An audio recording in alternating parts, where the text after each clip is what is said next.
Welcome to the Her Soul Purpose Show, helping women heal from pregnancy loss or infertility. We are so glad that you joined us today. Today I have somebody very special joining me, and it won't be the first time he comes on, but we have my amazing, handsome husband joining us today. And Hello. we're going to talk about the importance of traditions. So, it's important to remember what the holidays are really about, especially Christmas. We want to make sure that we're celebrating Jesus and just allowing it to be a month of joy and peace and remembrance. But there are also traditions that come along with that. And the reason why I want to make sure that we kind of touch on traditions is that it can be a little difficult during the holidays if you are a woman or a couple who have experienced pregnancy loss, or if you're going through infertility and just, waiting and hoping and praying for that baby for the next step in growing your family. And so we just really thought it was important to remember to keep the spirit alive when it comes to Christmas. And I'll be honest, and my amazing husband knows this, but I've been having a little bit of a funk when it comes to Christmas. You know, this year was a little hard, not just with the transition of moving from Portland, Oregon to Texas, but we had a miscarriage in April, we had a miscarriage in July, and then in September we were presented with an opportunity to adopt. And unfortunately, the young lady sadly chose to have an abortion. And so we're, in a sense, dealing with three losses in our lives this year, not to mention we had some family members pass on. And so it's kind of been a little bit of a hard year, hard holiday season for me. And I had to come to this conclusion of I still have an amazing little family. I have my amazing husband and two dogs who are quite fun to be with. And so I don't want to get caught up in what I don't have, and I want to celebrate what I do have. And so that's why I feel like it was important for us to talk about the importance of tradition and just making sure that we keep the spirit of Christmas alive even when we're going through grief. So that's why my amazing husband is here, is because I want to ask him, with him being the head of our household, him being, the husband and the male figure in our home, I want to ask him, and I'd like for him to talk to us about what, from a male's perspective, why are traditions important and why should we keep them in our life? Why should they be a part of the family unit? Well, okay. And just so everybody knows, I haven't prepared as much. I put him So on the this is a spot. genuine question, but that's fine. Um, I don't think it necessarily has much to do with being male or female, for that matter. I think traditions are what bind us together as humans. And you were talking about how,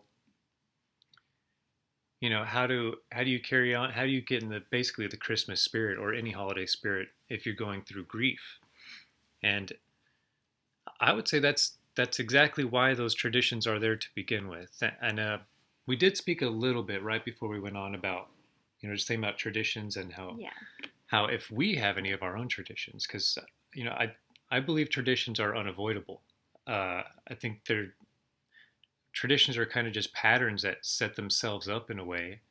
And before I go to work and we do our traditional hug and kiss Mm-hmm. goodbye, that's a tradition, and we don't even know we're doing it sometimes. A handshake when you meet somebody, that's a tradition. We don't.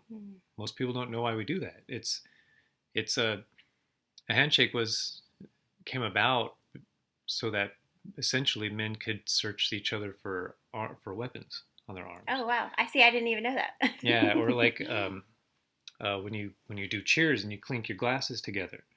That we do that. Everybody Mm-hmm. says cheers, and you bang your cups together. I mean, what you don't need that in order to drink something, but we still do it, Yeah. especially when we're celebrating or if there's something we're gathering around. You there's a cheers, and apparently that came about because I think it was Middle Ages. Uh, Everybody would would clink their glasses together and mix the liquids that were in there a little bit, because if one person was poisoned, everybody got poisoned, and it made sure that it was to Wow. keep people from poisoning each other. Well, we don't really do that these days Yeah. that I've heard of, but we still carry on these traditions, but we forget why they're there. And so again, when we were talking about our own traditions, and I was thinking if we've kind of developed our own traditions, and we've only been together for 5 years, which is not a long time for traditions to form. And we actually do. We have one coming up Yeah. in tomorrow, Tomorrow. Yep. actually. So this, Very important yeah, this tradition. this today's episode is very timely. Yeah. Yeah, so we lost. I guess it was the first pet that we had together. Although you had her before I got there, of course, but it was the first pet Yeah. when In our we got family. together in our family. Hmm. Passed away 2 years ago. 2 years ago. This 2 will years be ago. the second year. Yeah. Yeah, she passed away on the 10th. A little Daisy, and it's tough. It's always one of the toughest things to lose a furry family member, because they become family members, Yeah. And so we that year, it was so kind of sad and depressing that day that we had to get out of our house and go downtown and see the lights and drive around. We were living in Portland. No, we were actually living in Vancouver, and we drove to the city, to Portland. Yeah, to go see the Christmas lights and just get around some life. Yeah. It just feels good. It doesn't feel good to be alone when you're in grief, and we all kind of know that. Even though sometimes there's a time for that. So we wanted to get out of the house, and we drove downtown, and we saw the lights, and the city's busy, and it was just comforting to know that life kind of goes on, and when in those dark times.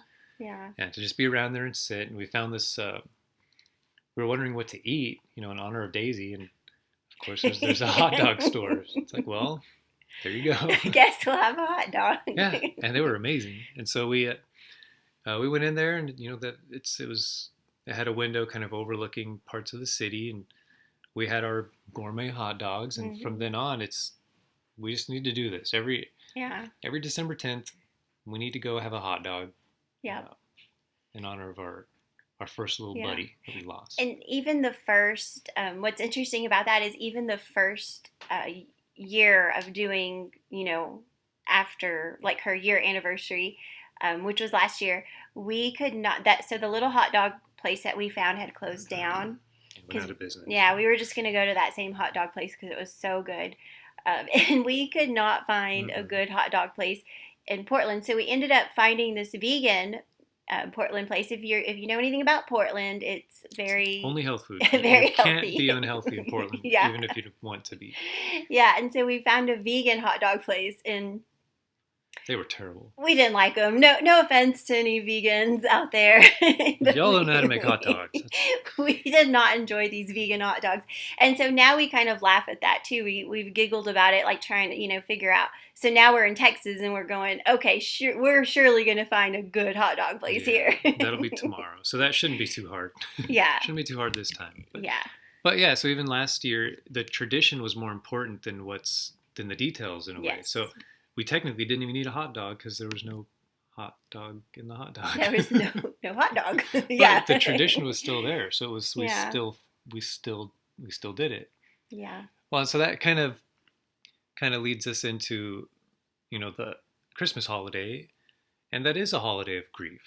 Yeah. It's celebration too, of course, but there's grief in there. It's a remembrance of obviously the birth of our Lord Jesus Christ. But when we talk about Jesus, you can't even say the name without the implied death of Jesus. That was what he was here for. So to remember his birth is to remember his death. And so there's grief in there and a celebration, obviously. But to get more into the details of the tradition, today I guess I kind of wanted to focus on, because there's 100 Christmas traditions, just, probably in one family. Mm-hmm. But the one we kind of all have, the main one, is the Christmas tree. Yeah. And so just to kind of go through some things and, some stuff people probably haven't really considered. A lot of people probably have no idea why they put a tree in their living room once a year. Yeah. And it's fun. Everybody loves it. It's pretty, but you kind of don't know why we're doing it. Why the tree? Why not a rock. Yeah. Why not Yeah. anything but a tree? Well, it's actually like most traditions, like, a hot dog downtown on December 10th every year. There's something really profound and beautiful behind it. And so with the Christmas tree, uh, you know, the, there's certain things that make it kind of uniform across the whole Christian world. Uh, Step one is that it's conical. It forms into a point, kind of like a pyramid.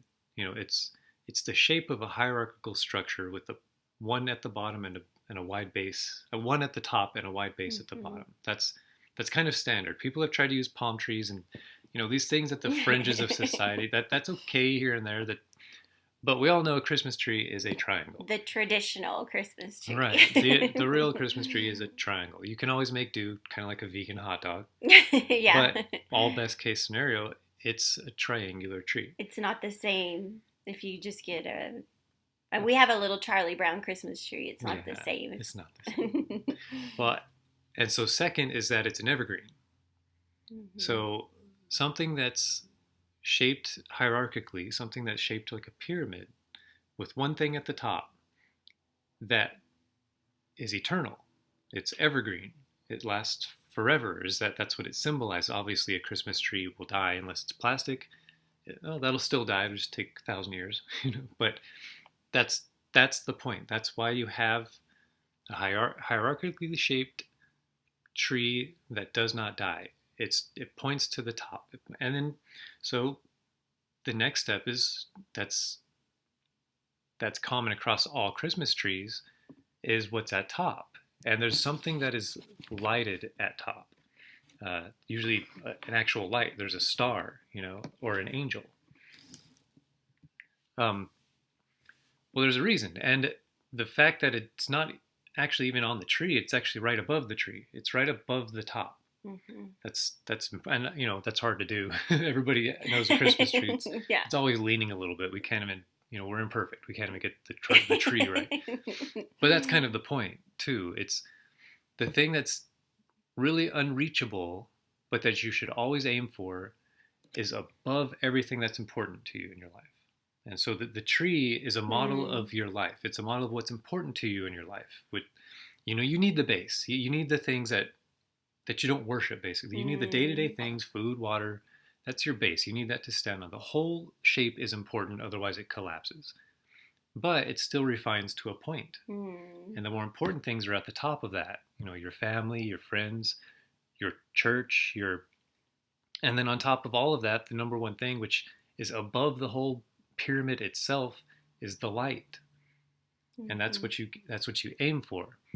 And so the Christmas tree itself is a structure of reality. It's a structure of life, Mm. how a Christian should operate. Really, how everybody does operate.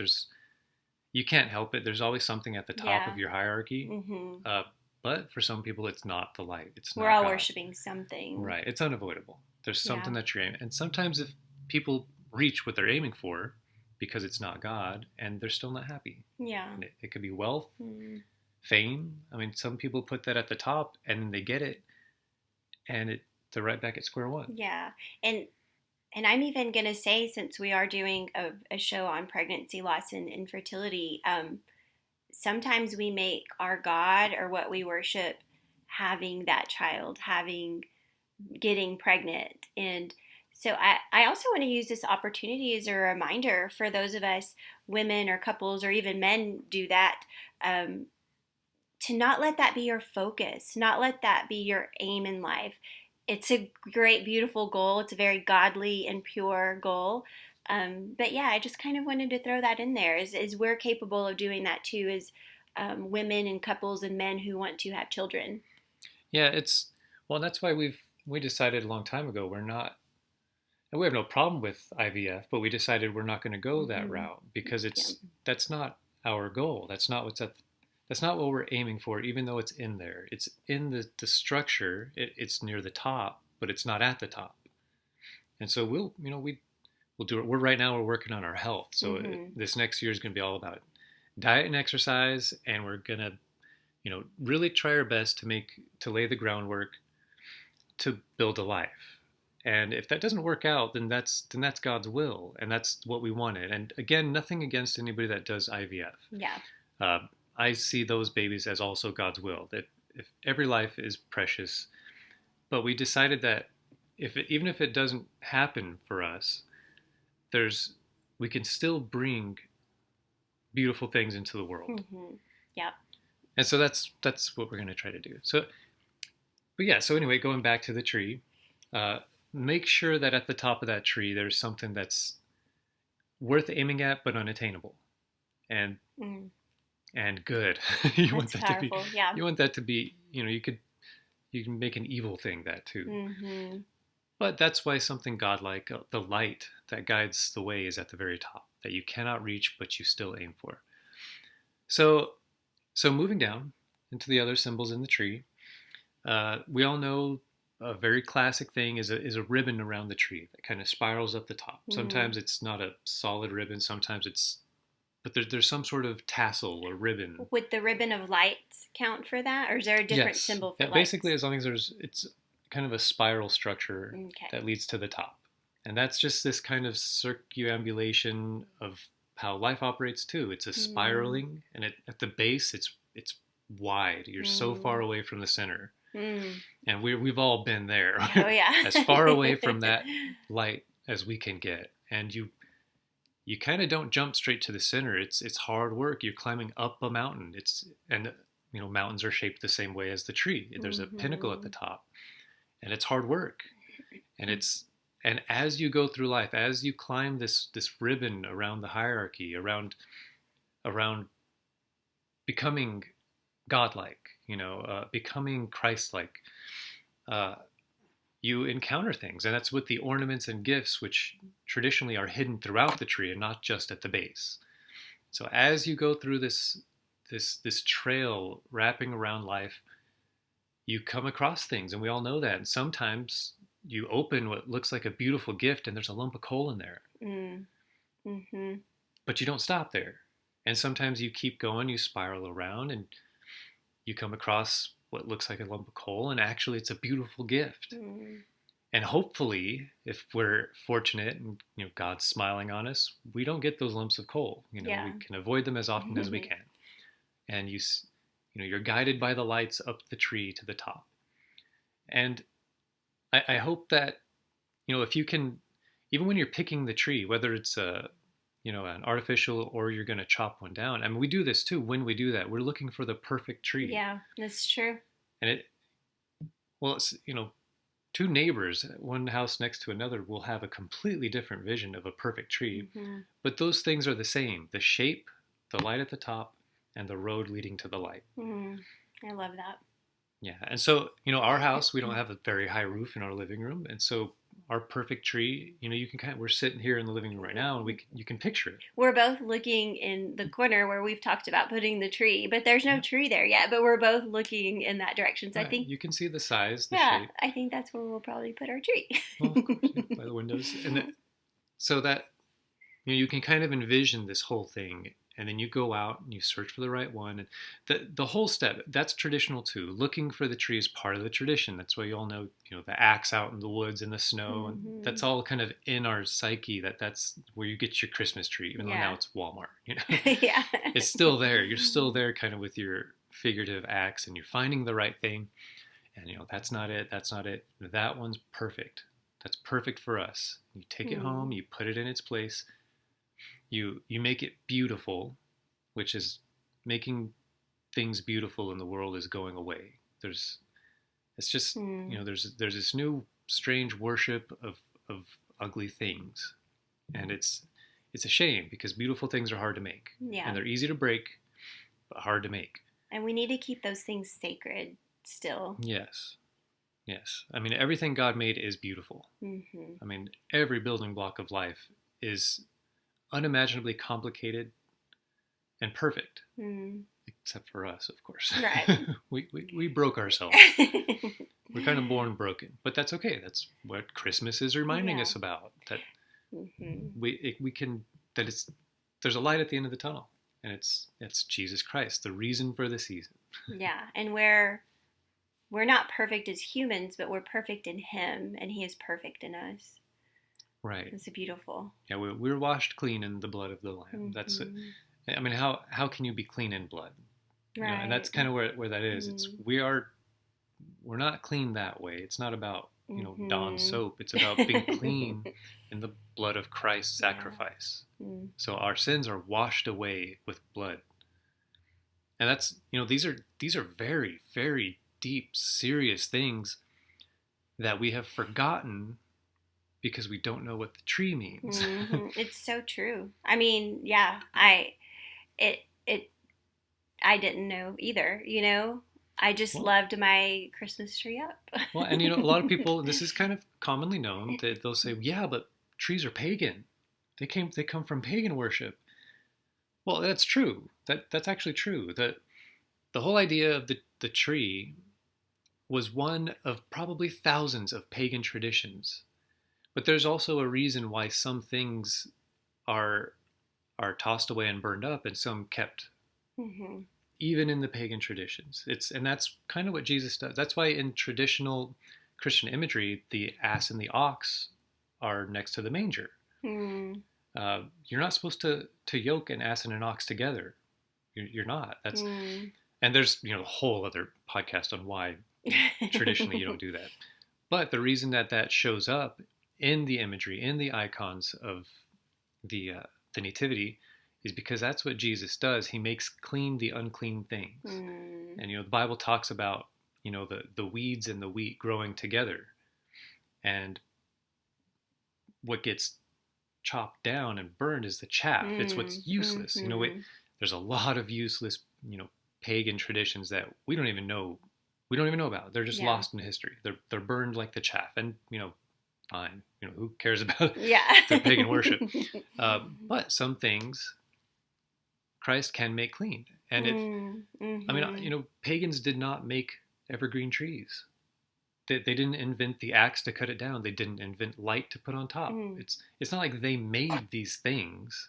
They were there. They just happened to put them together, and they were turned into essentially unclean idols. But Jesus can come through, and if it's something worth keeping, He will keep it. Mm. And I mean, really, you can say the same thing about every one of us. Yeah, seriously. Yeah, we're born sinners, and the only payment is death. But Jesus went down and beats death. Mm-hmm. So there's really life in that death. Yes.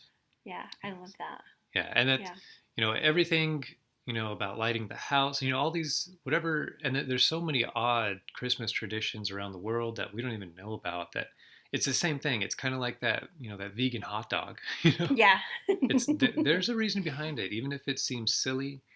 And as time goes on, some of those will be lost to the burning of chaff. Maybe it's just not that it's evil. It's just simply not necessary. It's not doing its purpose of making us remember. But I personally think that the tree, it may not last forever, but it'll last a very long time Mm-hmm.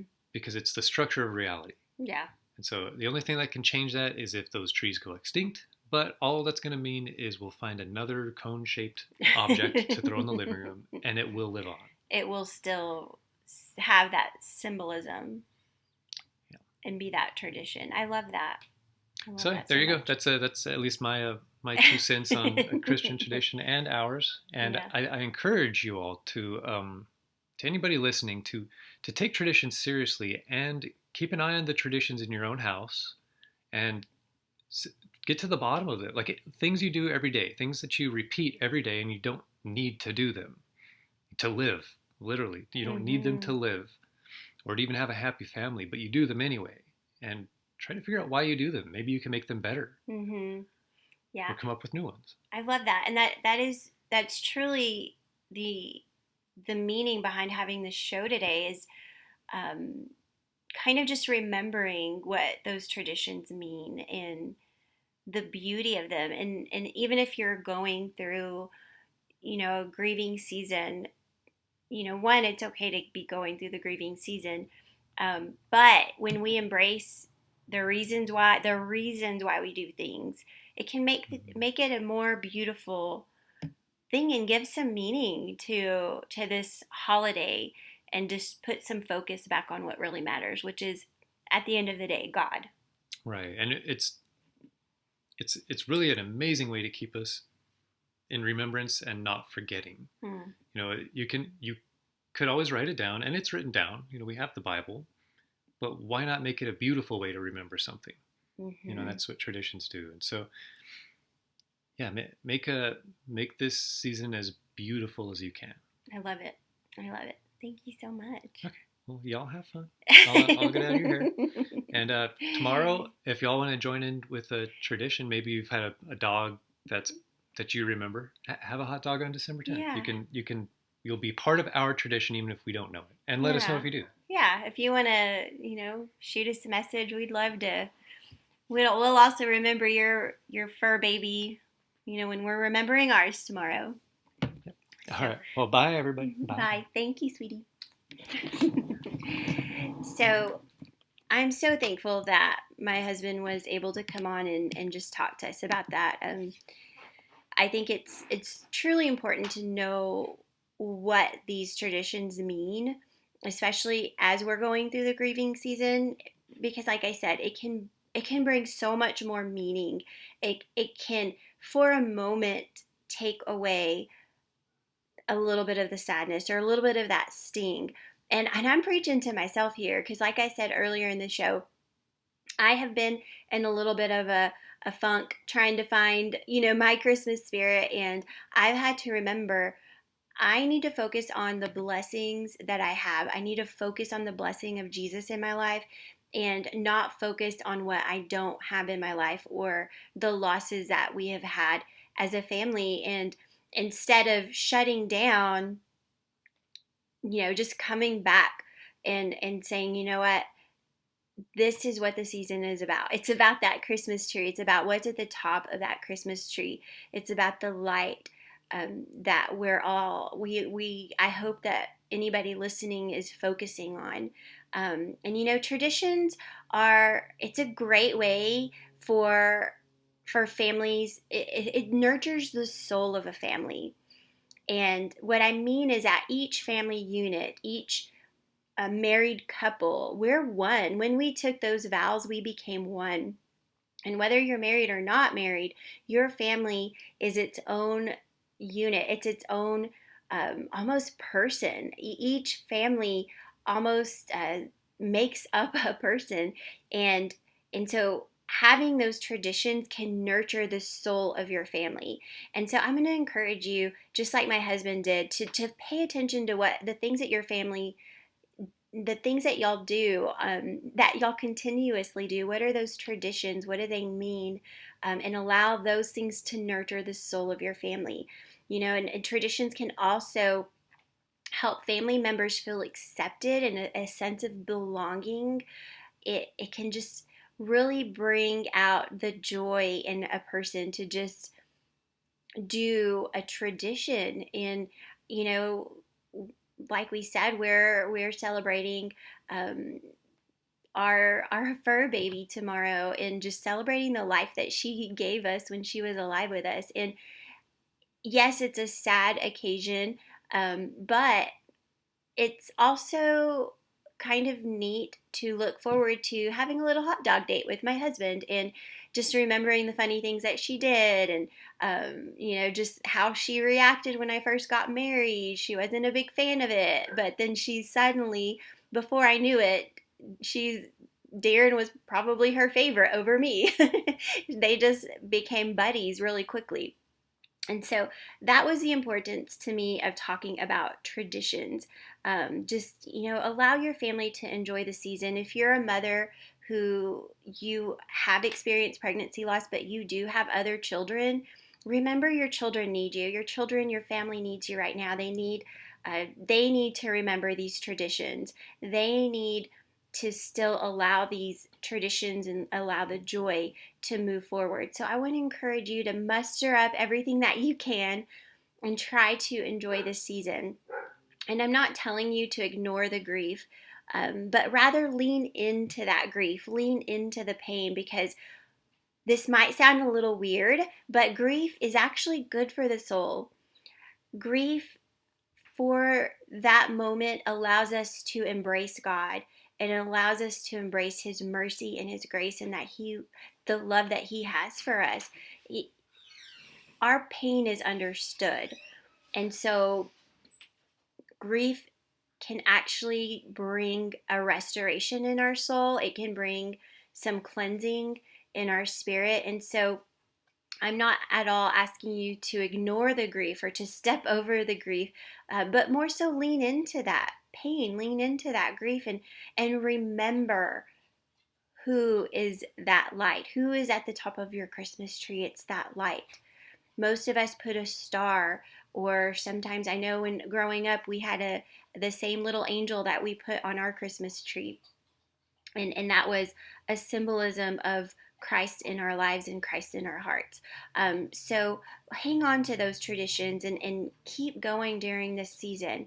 Um, Also, I'm going to speak a little bit. And I don't want to go in too heavy on this topic, but I spoke a little bit earlier about us going through being given the option of adoption, and then the young lady having an abortion. And the reason why I want to speak on this is because if you are a woman that chose abortion and you're struggling this season, I want you to remember that there is grace at the cross for you. There is love at the cross for you.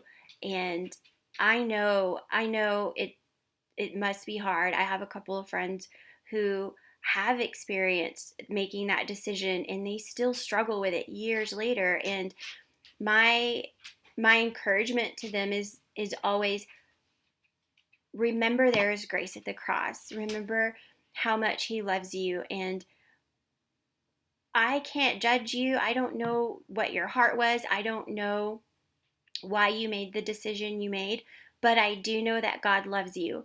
I do know that you are precious in his sight. I do know that there is forgiveness, and he wants you to lean into him and accept that grace. So if you've not done that this Christmas season, I want to encourage you to do it. To just lean in and cry to him if you need to, but don't ignore that there is grace at the cross for you. And also, if you are a woman who is maybe going through a crisis pregnancy and you are thinking of the option of abortion, I want to encourage you to pray really hard about that. Life is important. It is so important. And I just want to be a voice for the unborn. And also, while I'm on the topic of this, I have, if you are struggling with that decision, should I have an abortion? Should I keep the baby? Should I have an adoption? Of course, I'm going to encourage you to choose life, but go and follow one of my friends. Her name is Amy Blackwell, and she's got an amazing organization called The Testimony I Never Wanted. So you can actually look for that on Facebook, A Testimony I Never Wanted. Her name is Amy Blackwell. She is phenomenal. She just wrote a book. I have it. It'll bring you to tears. But get the book. Get the book. Do your, I don't want to say research. Research is perhaps the wrong word, but just seek. Seek. That's the word I'm looking for. Seek the right answer. Seek what to do. If you need somebody to talk to, I'm available. I know Amy's available. But don't make this decision blindly. Make sure that you are talking to people, and that you are talking to God's people and really seeking holy advice. Now, this book is available on Amazon, Barnes and Noble, and on other online bookstores, or you can reach out to Amy, and she will, you can order it directly from her, and she will send you a signed copy. And so, yeah, again, check out her Facebook ministry page. She is amazing. She is an ambassador for the East Texas Right to Life, and a part of the Sanctuary Cities for the Unborn. And she just has a heart and a passion to to be a voice for the unborn, to speak for them, and for women that are making that decision, you're in the midst of making that decision. So yeah, so go out and get that book and follow her. She is an amazing, amazing person to reach out to if you just need prayer or somebody to talk to. And again, you can reach out to me. And so I just wanted to make sure that I spoke on that because I didn't want to just briefly mention abortion and then, quietly walk away, because that is a very important topic. And you too, if you have experienced having an abortion, you too are going through a grieving season. And this is for you also. This whole show is for you as well. You're not exempt from this. We are pro love here at Her Soul Purpose, and we love you, and we know that there is grace. And so I just wanted to make sure that I spoke on that. You are loved just as much as the woman who had a miscarriage.